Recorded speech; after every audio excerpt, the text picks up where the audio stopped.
Hello and welcome to the Mental Health Reform Podcast, where we explore the stories, challenges and ideas that shape how we look at mental health in Ireland today.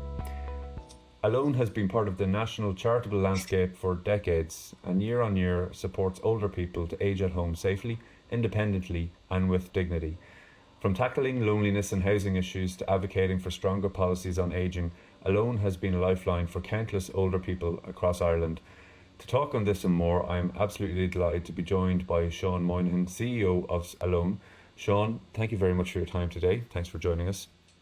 Listen, delighted to be asked, delighted to be here and looking forward to a good conversation. Great, as am I. Thank you.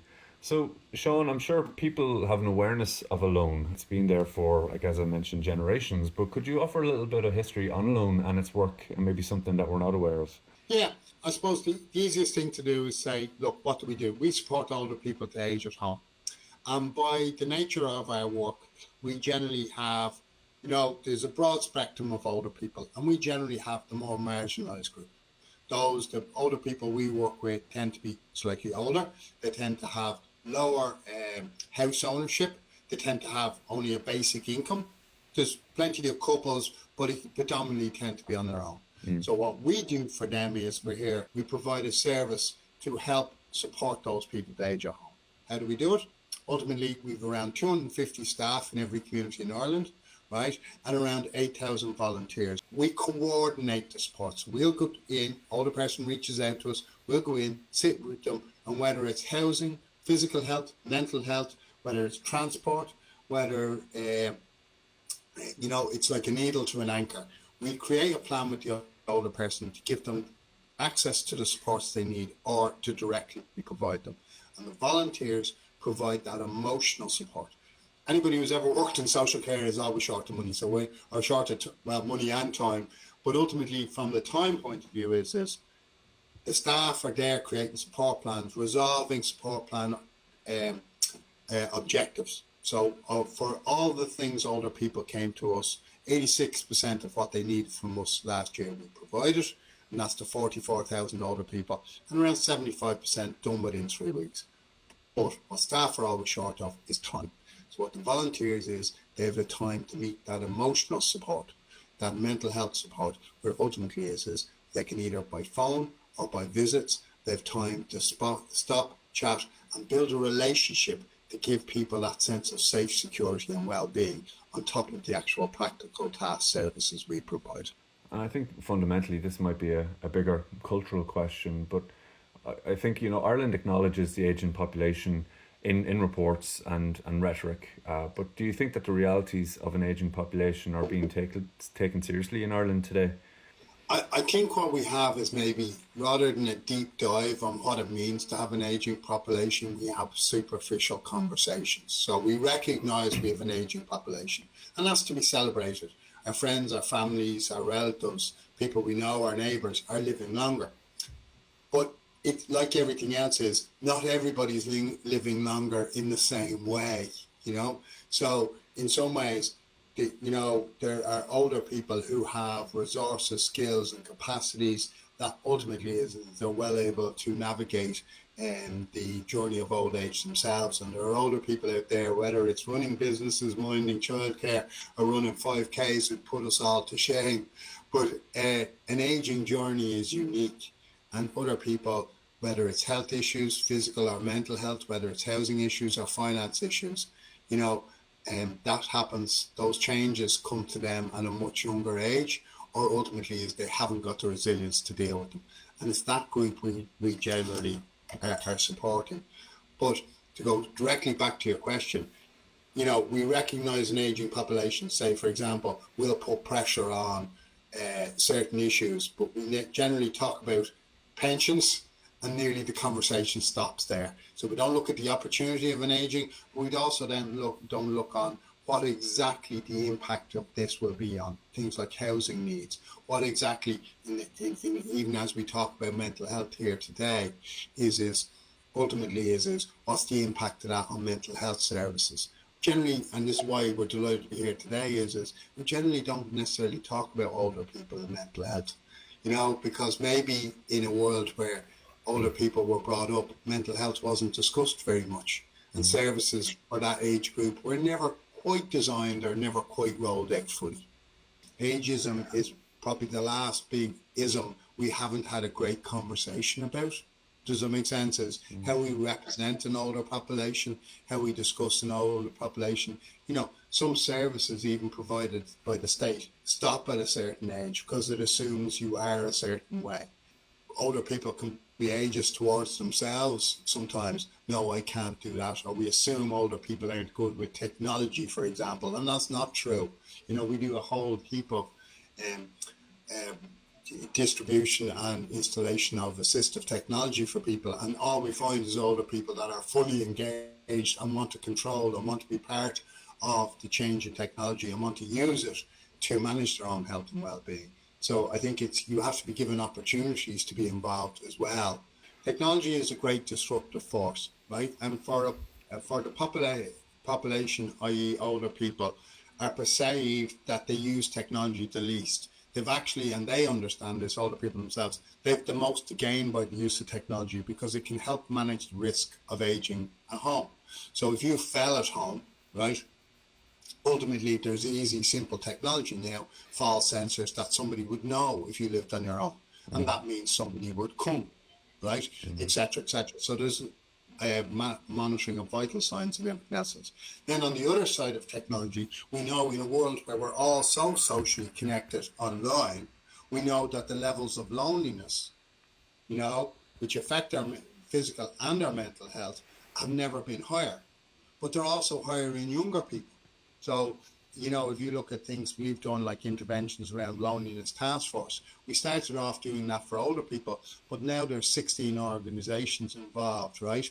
And an awful lot of those organizations, you know, Jigsaw, As I Am, you know, the Samaritans, all these things have a huge cohort of where they actually provide services to younger people because loneliness affects us across the whole age group. And I suppose that's where like any progression with technology, there's so many upsides, but then we're left to manage some of the downsides. Yeah, it's absolutely going to be a double-edged sword when we adopt new technologies like this. And there's the Zuckerbergs of the world that would tell you that you're going to be connected to everybody, but the reality is it can be very much the opposite as well across all cohorts. I think the most important thing you need to be healthy and well is emotionally connected. And so much of what we do, say, via the volunteer programs I've described is starting off meeting a social need, but eventually meeting an emotional need. And in meeting that emotional need, you ultimately then start people feel better in themselves physically and mentally. And then on top of that is you build a capacity where people then start looking after their own health and well-being because they feel valued again, they feel connected, they feel supported, and they feel cared for. Just speaks to that ripple effect as well. And you mentioned the volunteer hours. I did a little bit of research myself, and the 264,430 hours of volunteer work accomplished in 2024, that's an inspiring collective effort. Look, I think the great thing to know is in a world that's all a bit cynical, right? Whether it's for alone or other people, people are really generous with their time. And I suppose in some ways, whereas certain things have changed, the community hasn't changed. People want to support their neighbours. They want to support their friends. They want older people to have good housing and good health, and they want younger people to have good housing and good health. We still have that collective social buy-in, and I think the volunteering shows the best of that. I think for anybody who's ever volunteered for us will always say they get more out of it than they put into it, even though they know and our research shows the benefit of what our staff and our volunteers do. But I think it's the small things in life. The volunteers are always full of stories about, if they're on the phone services, how they're received by the older person, how that ultimately changes and affects that person, knowing that 2 or 3 times a week they might get a phone call. I used to call them years ago, get up, get dressed and get moving phone calls. You know, how's it going today? How's this, how's that? And everything else is. And just to know that somebody cares, because the volunteer program is a message from the community that regardless of if you're 80 or 85, or maybe you're bereaved and maybe your health isn't as good as it was, so you're not out as much as you once were, that the community still cares. that people mind, and that the older people know the difference between our wonderful staff, but also that somebody actually came to visit because they wanted to see it, because they gave up their own time. And we have plenty of volunteers who will actually say that, in their 20s and 30s, that they came to volunteer to support their own mental health, or to support the fact that they were slightly lonely, or because they felt disconnected from their community. And the amount of reward that a volunteer can get back may surprise the older person that they're visiting as well, but it reminds them that they have the power as well to connect.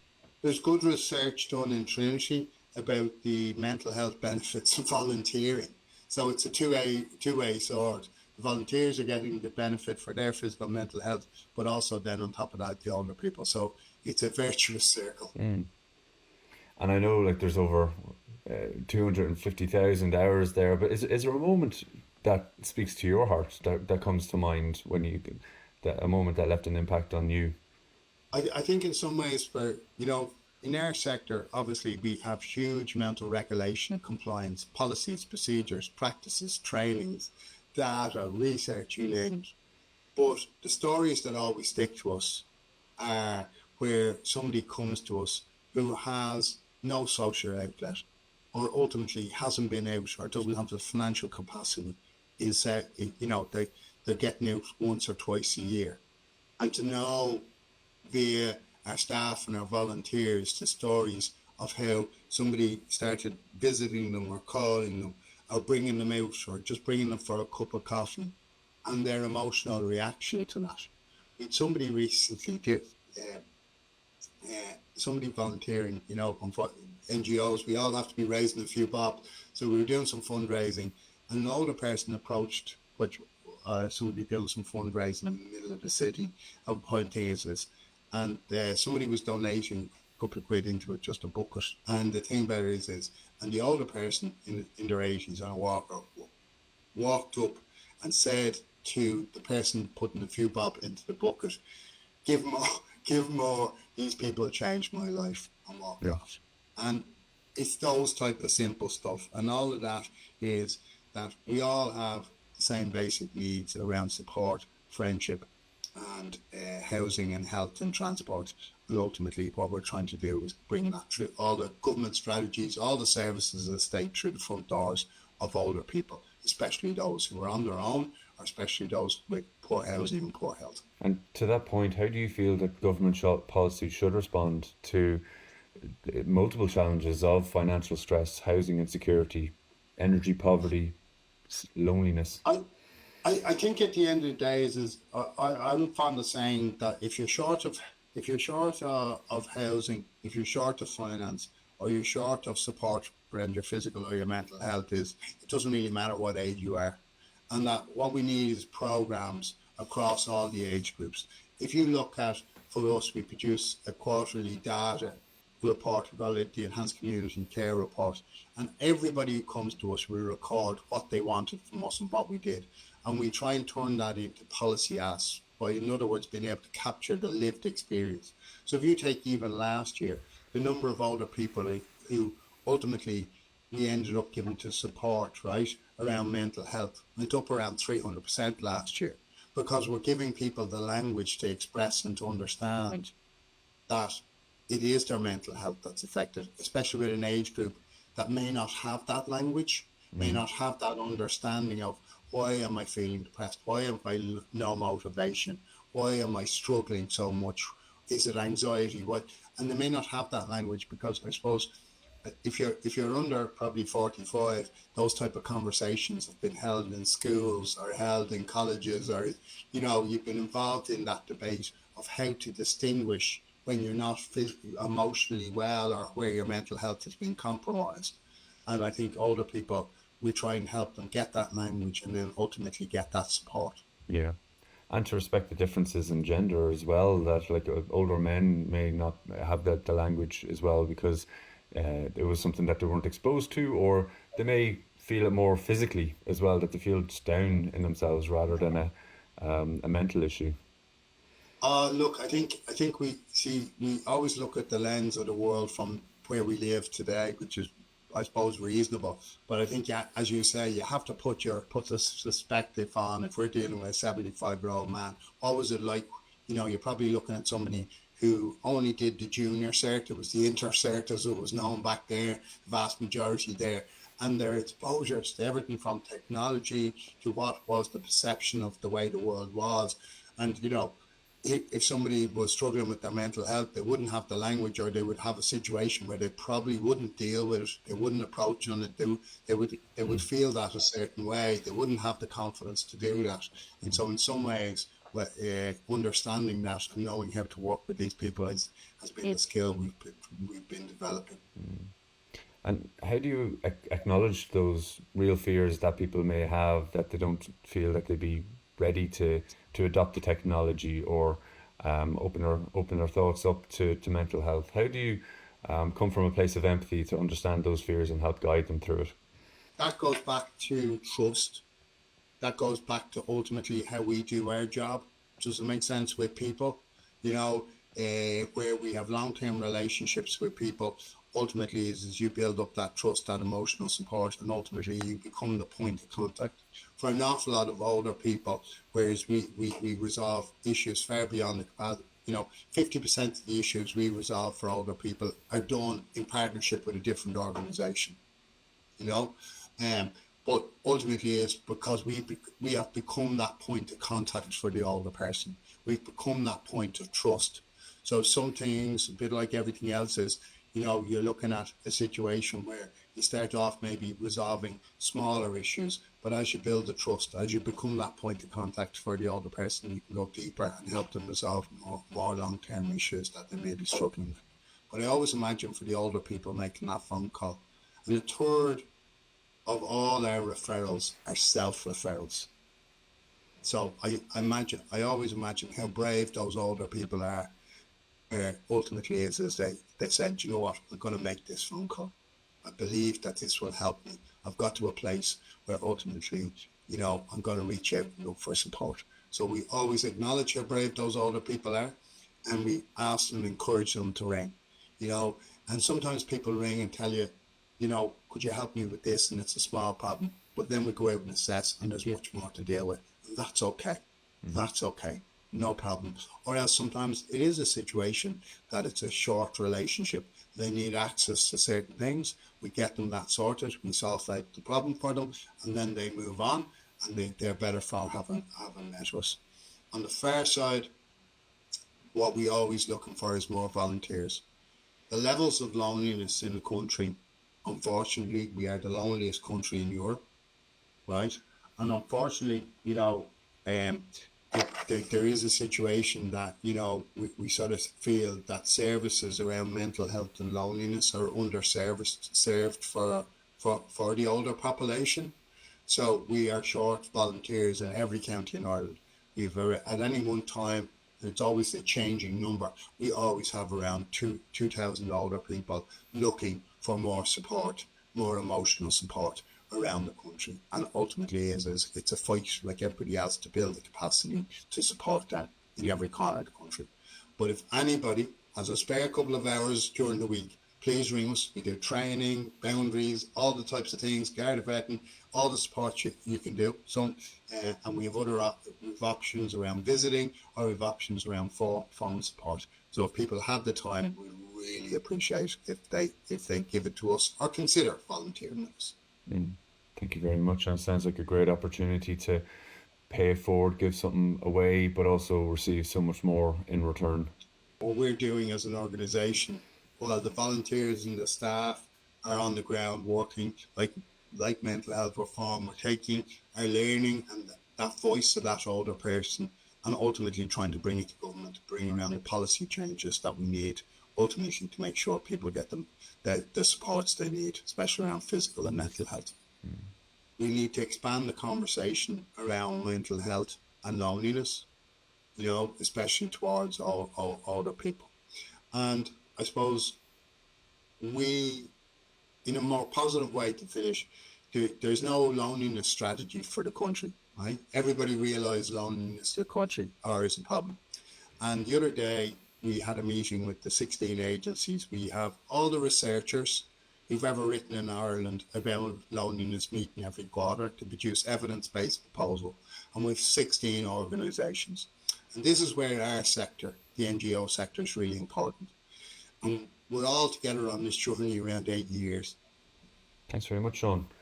Any last remarks?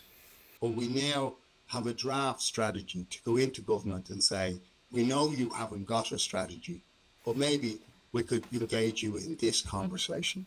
And this is where, on the tough days, everybody needs to realise how important the NGO sector is.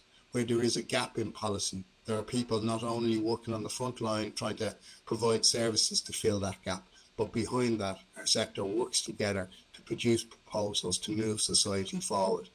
And where some days, like that loneliness, we produced previous plans that didn't really go anywhere. We never got disheartened. We go again. And there will be in the Department of Health going again until we ultimately get a policy, procedure, or practice. And that will eventually lead to downstream services for a more comprehensive response to loneliness and to mental health for all age groups. And Seán, would you have any advice for people who want to get involved or people who want to ask help and they're not sure how to? So what I'd say, whether you're an older person in need of support or somebody who wants to volunteer, we're here. National Support and Referral Line is 0818 222 024. And we're here 7 days a week, 12 hours a day. And regardless of whether it's a large issue or a small issue, we'd be delighted to take your call and provide any support and care we can.